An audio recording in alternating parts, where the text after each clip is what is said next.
श्री शिवाय नमस्तुभ्यम। दोस्तों, जैसा कि आप सब जानते हो, 8 फरवरी को है गुरुवार का दिन और गुरुवार के दिन पड़ रही है मासी शिवरात्रि, जो कि इस दिन को बहुत ही खास एंड विशेष बनाती है। दोस्तों, यदि आपके जीवन में धन संपदा की बहुत ज़्यादा कमी है, नौकरी नहीं लग रही है, व्यापार में वृद्धि नहीं हो रही है, या आपकी कोई अधूरी इच्छा है जो बहुत दिनों से पूर्ण नहीं हुई है, तो यह वीडियो दोस्तों आपके लिए है।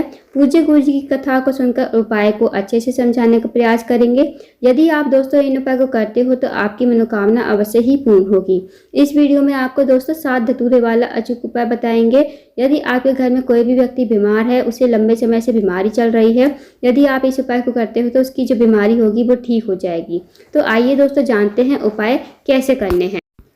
पहला जो उपाय है वो है दोस्तों रोग मुक्ति के लिए। यदि आपके घर में कोई भी व्यक्ति बीमार रहता है, उसे काफ़ी लंबे समय से बीमारी चल रही है, तो इस उपाय को अवश्य कीजिए। आपको सबसे पहले 7 धतूरे लेने हैं, जो जिसमें कांटे कांटे लगे रहते हैं, वो आपको धतूरे लेने हैं। साथ ही आपको लेनी है थोड़ी सी हल्दी, पिसी हुई हल्दी आपको लेनी है, और साथ ही आपको एक कलावा लेना है।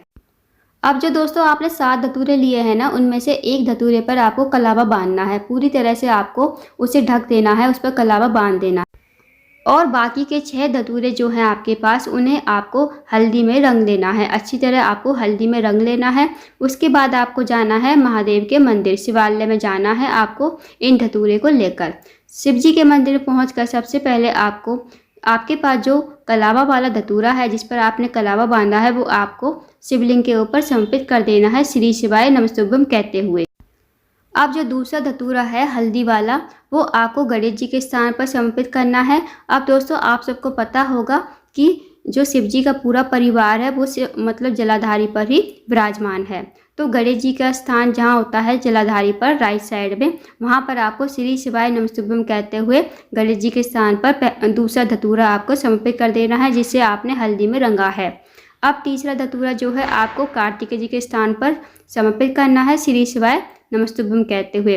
गणेश जी का स्थान जहाँ होता है जलाधारी पर राइट साइड पर, उसी लेफ्ट साइड पर कार्तिकेय जी का स्थान होता है, तो वहाँ पर आपको तीसरा धतूरा समर्पित कर देना है, श्री शिवाय नमस्तुभ्यम कहते हुए।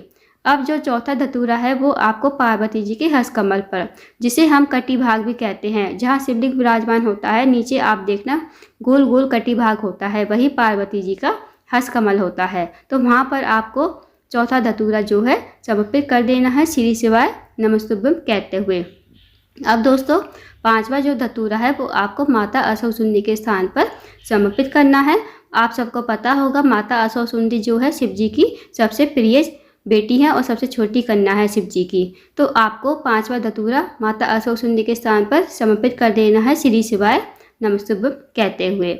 उसके बाद छठा जो धतूरा है, या तो आप शिवलिंग के ऊपर समर्पित कर दीजिए, नहीं तो मंदिर में अगर नंदी बाबा विराजमान है तो जो नंदी बाबा का उठा हुआ पैर होगा ना, वहाँ पर आपको श्री शिवाय नमस्तुभ्यम कहते हुए समर्पित कर देना है। अब दोस्तों आपके पास बचा लास्ट धतूरा, 7वां धतूरा। वो आपको जलाधारी का जो एंड होता है ना दोस्तों, जहाँ से पानी नीचे गिरता है, जब हम शिवलिंग पर जल समर्पित करते हैं तो जहाँ से जल नीचे बहकर गिरता है, तो वहाँ पर आपको ये 7वां धतूरा समर्पित कर देना है, श्री शिवाय नमस्तुभ्यम कहते हुए। उसके बाद आपको महादेव से प्रार्थना करनी है, उस व्यक्ति का नाम बोलना है, गोत्र बोलना है। जो भी व्यक्ति आपके घर में बीमार है, लंबे समय से बीमार चल रहा है, उसकी जो बीमारी है ठीक नहीं हो रही है। उसके बाद जो आपने 7वें नंबर पर धतूरा चढ़ाया है जलाधारी के एंड पर, वो आपको भगवान से विनती करके उठा लेना है। उसके बाद इस धतूरे को लेकर आपको घर आना है। फिर आपको इस धतूरे को उस रोगी व्यक्ति से स्पर्श करवाना है। स्पर्श करवाकर आपको जाना है बेलपत के पेड़ के नीचे इस धतूरे को लेकर। जब आप बेलपत के पेड़ के नीचे पहुंच जाओ, तब आपको इस धतूरे को पटकना है, रखना नहीं है, सिर्फ आपको पटक कर आ जाना है, जल्दी से मतलब पटक कर आ जाना है। और आपको नाम लेना है अवधूतेश्वर महादेव का नाम लेते हुए इसे मतलब पटक देना है, जल्दी से गिरा देना है। नहीं तो आप चंपेश्वर महादेव का नाम भी ले सकते हो। इन दोनों में से आप किसी का भी नाम लेते हुए इस धतूरे को वहाँ पर जल्दी से पटक कर आ जाना। और दोस्तों आपको पीछे मुड़कर नहीं देखना है, सीधा आपको पटक कर जो है और अपने घर पर आ जाना है। दोस्तों इस विशेष उपाय को करके देखिए। 2024 में जो भी व्यक्ति रोगी है आपके घर पे, उसकी जो बीमारी है ठीक हो जाएगी महादेव की कृपा से। तो इस विशेष उपाय को अवश्य कीजिएगा। ये बहुत ही अचूक एंड विशेष उपाय है रोग मुक्ति के लिए। अब जानते हैं दोस्तों अगले उपाय के बारे में। अगला जो उपाय है वो है मनोकामना पूर्ति के लिए। यदि आपकी कोई विशेष मनोकामना है, काफ़ी लंबे समय से पूरी नहीं हो रही है या आपका कोई कार्य अटका हुआ है, बहुत दिनों से पूर्ण नहीं हो रहा है, तो इस उपाय को अवश्य कीजिए। इस उपाय को करने से आपकी जो भी मनोकामना होगी अवश्य ही पूर्ण हो। आपको क्या करना है, आपको 3 दीपक तैयार करने हैं। 3 दीपक आप चाहे आप मिट्टी के ले लो चाहे आटे के। उसके बाद गोल बाती के दीपक आपको तैयार करने हैं। अब इस उपाय को आपको शाम के समय प्रदोष काल के समय करना है, यानी 5:30 से 6:30 के बीच में आप इस उपाय को जरूर कर लीजिए।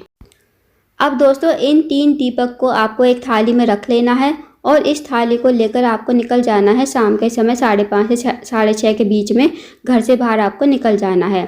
सबसे पहला जो स्थान है वो आपको जाना है बेलपत के पेड़ के नीचे।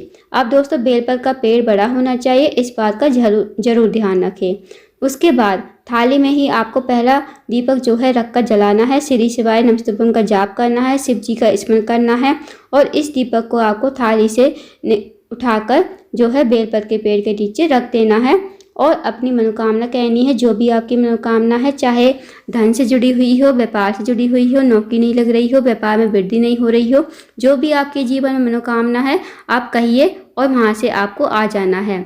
अब जो दूसरा स्थान है वो है दोस्तों, इस दूसरे दीपक को आपको शिव जी की चौखट पर जलाना है। जहाँ भी आपके घर के आसपास मंदिर हो, शिवालय हो, वहाँ पर आपको पहुँच जाना है। फिर इस दीपक को आपको थाली में ही रखकर जलाना है। श्री शिवाय नमस्तुभ्यम का जाप करना है, शिव जी का स्मरण करना है और इस दीपक को आपको शिव जी की चौखट पर भी रख सकते हो, नहीं तो आप शिवलिंग के पास भी इस दीपक को रख सकते हो। फिर आपको महादेव से प्रार्थना करनी है, विनती करनी है। जो भी आपने मनोकामना बेलपत के पेड़ के नीचे मांगी थी वही मनोकामना आपको यहाँ मांगनी है। आपको एक ही मनोकामना मांगनी है दोस्तों, इस बात का जरूर ध्यान रखें।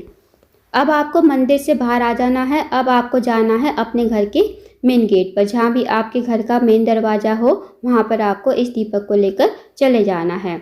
अब दोस्तों थाली में ही रखकर आपको दीपक जलाना है। अब इस बात का ध्यान रखना, जैसे आप बाहर से आ रहे हो तो बाहर से आते हुए जो आपका सीधा हाथ होगा ना, उस तरफ आपको दीपक जलाना है।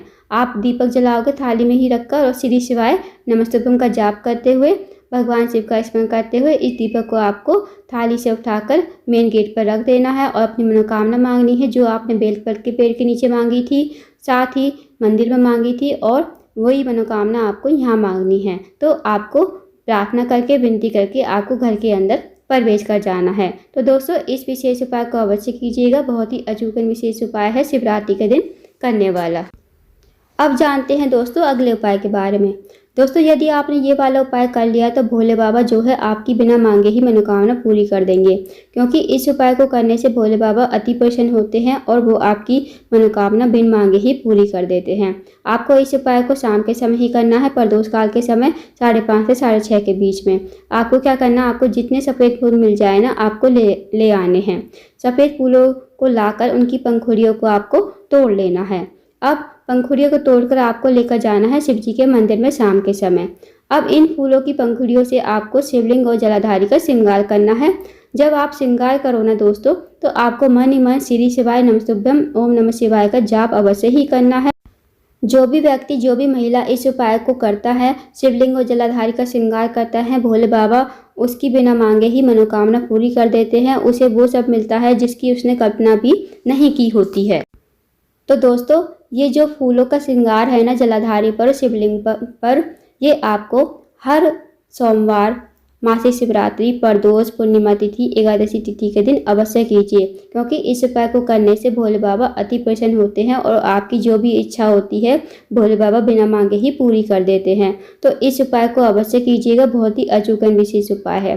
तो दोस्तों ये थे कुछ विशेष उपाय जो आपको मासिक शिवरात्रि के दिन अवश्य ही करने हैं, यानी कि 8 फरवरी गुरुवार के दिन अवश्य कीजिए। इन उपाय को करने से आपकी मनोकामना अवश्य ही पूर्ण हो जाएगी। अगर आपको जानकारी पसंद आई हो, वीडियो को लाइक करें, शेयर करें, चैनल को जरूर सब्सक्राइब करें। कमेंट बॉक्स में श्री शिवाय नमस्तुभ्यम हर हर महादेव जरूर लिखें।